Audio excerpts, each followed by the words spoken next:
Bismillahirrahmanirrahim. Ya Allah, aku berlindung kepadamu dari azab jahannam. Yang paling pertama kita minta dari azab yang besar, berbahaya.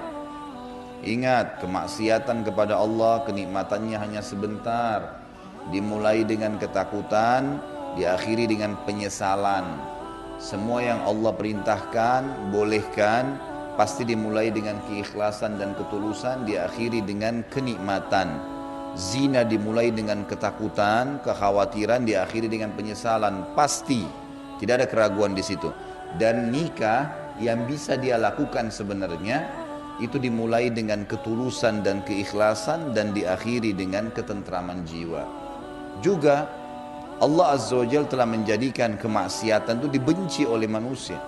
Gak ada orang yang ngambil barangnya orang lain lalu disuka. Gak ada orang yang mukul orang lain kah, mencaci maki orang lain lalu disuka. Itu dosa. Dosa itu gak ada manusia yang suka. Allah sudah buat begitu.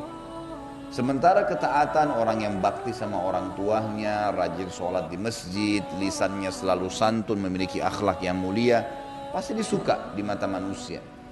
Jadi kita harus paham nih sebenarnya, mengerjakan amal soleh adalah hal yang indah. Lalu untuk apa orang bermaksiat kepada Allah? Selain daripada itu ada ancaman yang berat. Api neraka jahanam, azab di kubur, diingat-ingatkan. Dan saking tidak maunya Allah Azza wa Jalla kita terjerumus dalam siksa-siksa ini, sampai Allah terkadang membersihkan dosa hambanya di dunia.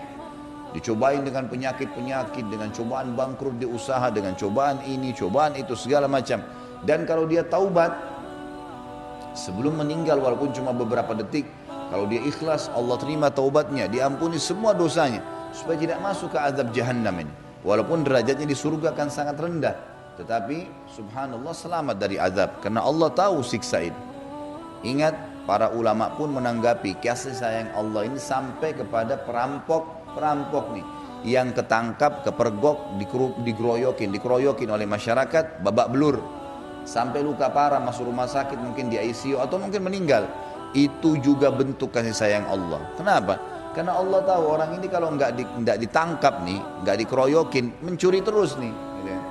Allah berhentiin karena Allah tahu ini orang nggak ngerti, nanti dia kalau mati di akhirat masuk neraka.